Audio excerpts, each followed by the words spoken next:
तो चलिए अगले सेगमेंट की तरफ आगे बढ़ते हैं। बीजेपी के एम मूव का जिक्र करते हैं, यानी कि मास्टर मूव का जिक्र करते हैं। हम सभी जानते हैं कि उत्तर प्रदेश में चुनाव होने वाले हैं और इस चुनाव से पहले बीजेपी ने एक बड़ी तैयारी कर ली है। बदलते सियासी हालातों में भाजपा की मुस्लिम पॉलिटिक्स का फोकस भी बदलता दिखाई दे रहा है। नई राष्ट्रीय टीम में 2 मुस्लिम चेहरों को अहम जिम्मेदारी देना सिर्फ संगठन विस्तार नहीं है, बल्कि बदलती चुनावी जरूरतों का संकेत है। डॉक्टर तारिक मंसूर को राष्ट्रीय उपाध्यक्ष और कुंवर बासित अली को राष्ट्रीय अल्पसंख्यक मोर्चे का अध्यक्ष बनाकर भाजपा ने एक साथ 2 संदेश देने की कोशिश की है।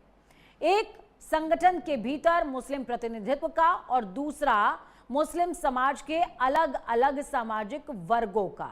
देखिए, दोनों कैंडिडेट्स की जानकारी हमारी टीम के पास मौजूद होगी, प्लीज स्क्रीन पर डालिएगा। सामाजिक वर्गों तक पहुंच बढ़ाने का 2024 के लोकसभा चुनाव में उत्तर प्रदेश में भाजपा का प्रदर्शन कमजोर रहा है। ऐसे में 2027 विधानसभा चुनाव से ऐन पहले पार्टी के सामने सबसे बड़ी चुनौती पुराने सामाजिक समीकरण को नए सिरे से मजबूत करने की है। यहीं से भाजपा का फोकस मुस्लिम वोट बैंक की राजनीति में आगे बढ़कर मुस्लिम प्रतिनिधित्व की राजनीति की तरफ जाता नजर आता है। पार्टी ऐसे चेहरों को आगे कर रही है जिनकी अपनी सामाजिक पहचान और जमीनी नेटवर्क है। तारिक मंसूर के जरिए पासमानदा और शिक्षित मुस्लिम वर्ग तक पहुंच का संदेश दिया जा रहा है, तो बासित अली के जरिए पश्चिम यूपी के मुस्लिम राजपूत और संगठनात्मक, कैमरा चेंज कीजिएगा, नेटवर्क को साधने की कोशिश दिखाई देती है। यानी भाजपा की नई रणनीति का सवाल सिर्फ ये नहीं है कि मुस्लिम वोट कितना मिलेगा, बड़ा सवाल यह है कि क्या मुस्लिम समाज के भीतर भाजपा के लिए राजनीतिक स्वीकार्यता बढ़ सकती है। 2027 से पहले यही फोकस शिफ्ट हुआ। भाजपा की नई सोशल इंजीनियरिंग की सबसे बड़ी परीक्षा यही बनने वाला है। चलिए अब आपको ग्राफिक्स के जरिए तमाम जानकारी साझा करेंगे। पहले ग्राफिक्स डालिए। देखिए कौन होते हैं पासमानदा मुस्लिम। सबसे पहले ये समझ लीजिए पासमानदा मुस्लिम। पासमानदा शब्द जो है वो फारस से आता है, फारसी शब्द है और जिसका अर्थ होता है जो पीछे छूट गया है, जो पीछे रह गया है, जो अंत्योदय का भाव होता है। भारत में पिछड़ी जातियों से आने वाले मुसलमानों को पासमानदा कहा जाता है। इसी तरीके से यूपी, बिहार और भारत के कुछ अन्य हिस्सों में इनकी संख्या काफी ज्यादा है और ये तादाद सिर्फ उत्तर प्रदेश नहीं बल्कि बिहार और अन्य क्षेत्रों में भी देखने को मिलती है। अब यूपी के अंदर ये गणित समझिए, 15% जो पासमानदा समाज है, माफ कीजिएगा, जो मुस्लिम समाज है वो सवर्ण वर्ग से आता है और 85 से 90% पासमानदा समाज आता है और इसी पर बीजेपी का सबसे ज्यादा फोकस है। अगर सवर्ण बिरादरियों की बात की जाए, इसमें शेख आते हैं, सैयद, मिर्जा, मुगल, खान, ये तमाम लोग आते हैं।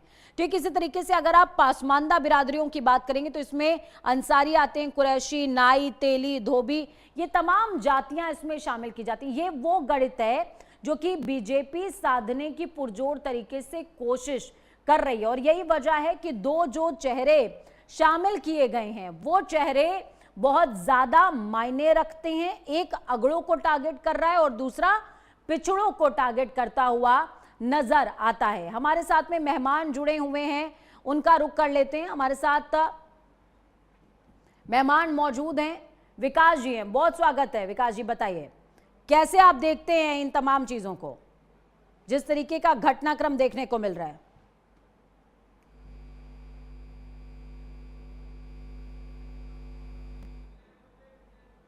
विजय दुबे जी वरिष्ठ पत्रकार हमारे साथ में जुड़ गए हैं। विजय जी कैसे देखते हैं आप इस घटनाक्रम को, जो राष्ट्रीय कार्यकारिणी है उसमें जो परिवर्तन हुए उसमें मुस्लिम 2 चेहरों को शामिल किया और ये पहली बार हुआ है, इतिहास में पहली बार हुआ है। जी नहीं, देखिए ऐसा है कि भारतीय जनता पार्टी काफी समय से मुस्लिम मतदाताओं को अपनी ओर आकर्षित करने के लिए काफी प्रयास कर रही है।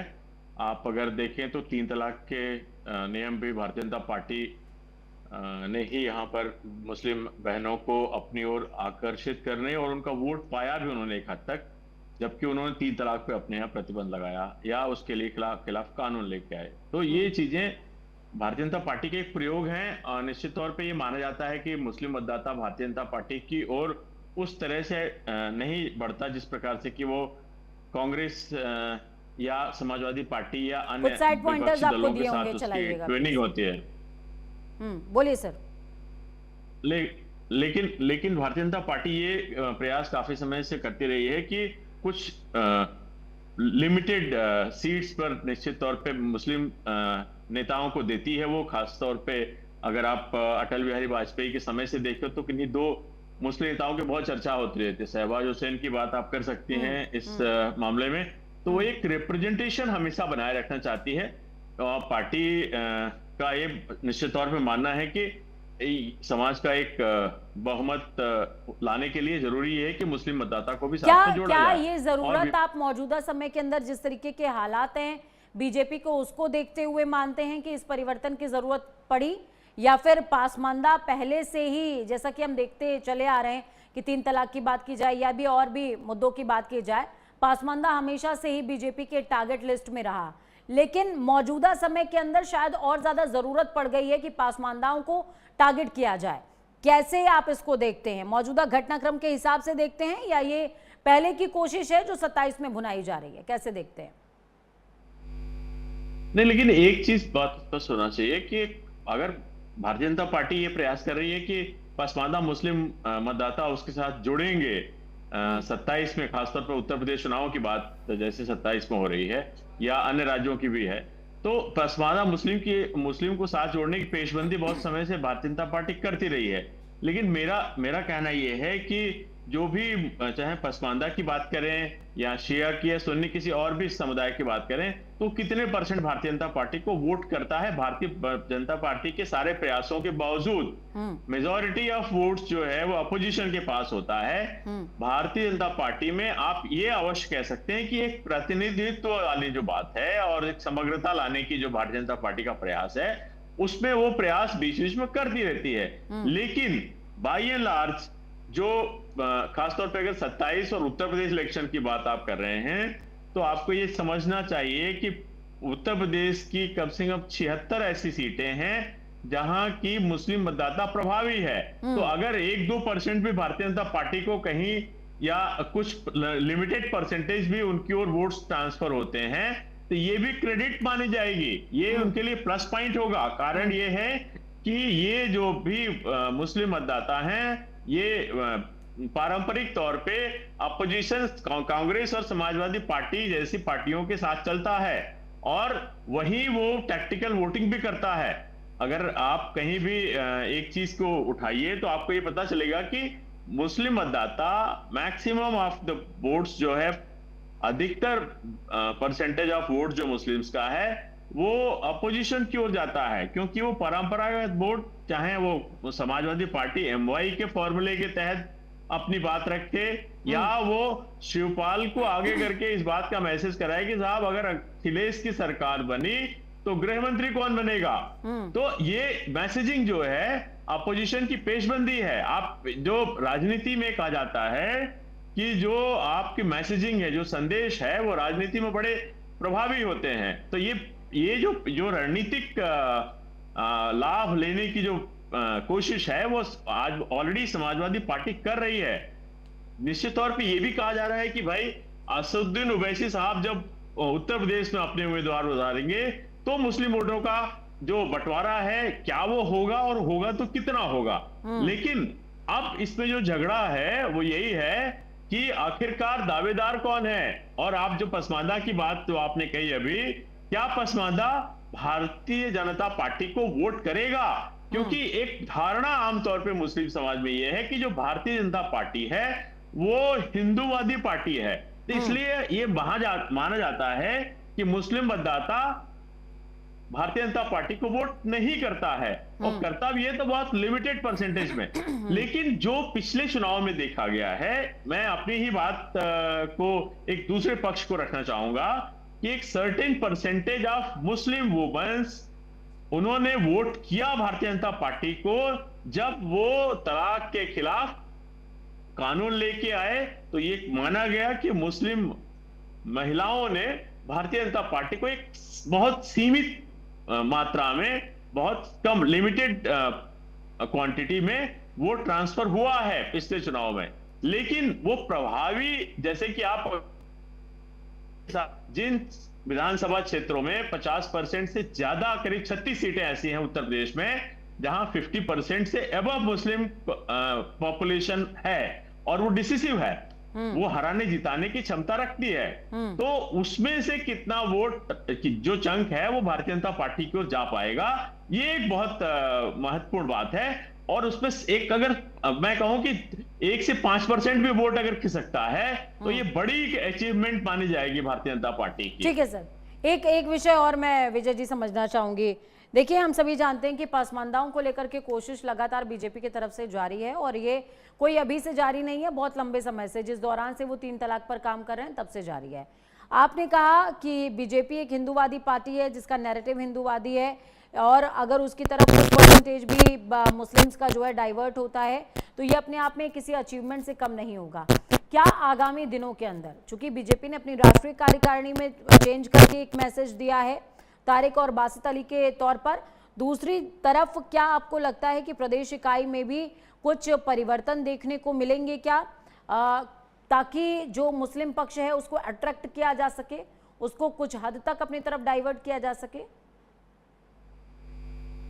नहीं, देखिए, जो आप राज्य की बात कर रही हैं और कैबिनेट की बात खासतौर पे कर रही हैं, या राष्ट्रीय कार्यकारिणी की बात कर रही हैं, तो दोनों ही जो मुस्लिम फेस आज टीम नवीन में आपको दिख रहे हैं वो उत्तर प्रदेश से ही आते हैं। और ये चीज पहले से मानी जाती है कि जो पश्चिम उत्तर प्रदेश का मुस्लिम है वो आरएलडी के साथ पैच करता है पहले से, और बहुत सारी ऐसी सीटें हैं जो कि जाट और मुस्लिम समीकरणों के सहारे आरएलडी की ओर जाती हैं। करीब 33 सीटें ऐसी हैं जिसमें कि राष्ट्रीय लोक दल अपनी दावेदारी करता है, और वो उसमें मुस्लिम्स के वोट अगर डायरेक्टली भारतीय जनता पार्टी को नहीं मिलती तो उसका एक ऐसा साझीदार है पश्चिम उत्तर प्रदेश का जो कि मुस्लिम वोट पहले से उसके पास जाता रहा है, और उन्होंने अपने यहां पर, अगर मैं कहूं कि कंपैरेटिवली भारतीय जनता पार्टी से अधिक रिप्रेजेंटेशन दे रखा है अपनी पार्टी में, तो इसमें कोई दो राय नहीं होनी चाहिए, क्योंकि उनके पास में वोट पहले से जाट और मुस्लिम समीकरण पश्चिम उत्तर प्रदेश में प्रभावी रहा है। और कुछ परसेंटेज बहुत लिमिटेड, वो भी मैं कहूं कि कुछ नेता जो हैं भारतीय जनता पार्टी के जाट वोटों के भी रिप्रेजेंटेटिव हैं और वो जीते भी हैं कुछ जगहों से। तो ये जाट वोटों का तो बात समझ में आती है, लेकिन मुस्लिम वाली जो बात है पश्चिम उत्तर प्रदेश में वो बात समझ में नहीं आती है। और जहां तक बात, अगर आप ये रुहेलखंड की करेंगे या अवध क्षेत्र की या पूर्वांचल की करेंगे, तो अगर आप गौर करें तो आप देखिए जो अधिकतर सीटें हैं वो अपोजिशन के पास है। अपोजिशन में खासतौर पे समाजवादी पार्टी के पास में है। तो जो मुस्लिम लीडर्स हैं, चाहे वो रामपुर की बात कर लीजिए, चाहे वो आप मऊ की बात कर लीजिए, या और भी मुस्लिम बहुत सीटें जो बहराइच वगैरह या इन बेल्ट में, इस बेल्ट में कितने भारतीय जनता पार्टी के नेता हैं, और अगर नेता नहीं है तो भारतीय जनता पार्टी तो टिकट ही नहीं देती भाई। एक मंत्री आज की डेट में योगी मंत्रिमंडल में एक मंत्री ऐसा है जो कि उस तबके से आता है, दूसरा और कौन सा मंत्री है जो कि मुस्लिम तबके से आज रिप्रेजेंटेशन दे रहा है। तो अगर वो एक्सटेंड भी करते हैं, मान लीजिए वो कहें कि साहब हम और भी सीटें अपने जब विस्तार करेंगे तो दे सकते हैं, लेकिन ये जो चीजें हैं ये वोटों में कितना कन्वर्ट होगी, ये एक बड़ा सवाल है, क्योंकि इसके पीछे काफी समय से हमारे साथ जुड़ने के लिए, अपने अहम विचार साझा करने के लिए। देखिए, हम सभी जानते हैं कि बीजेपी का ये मास्टर मूव हो सकता है, लेकिन क्या ये मास्टर मूव मुस्लिम्स के लिए भी उतना ही मास्टर है? क्या वो बीजेपी के साथ अपने दिल का कनेक्शन जोड़ पाएगी? ये बड़ा सवाल है, क्योंकि कनेक्शन ही वोट दिलाता है और वोटों में कन्वर्ट हो पाता है। देश का एजेंडा में आज के लिए इतना ही। मुझे दीजिए इजाजत। नमस्कार।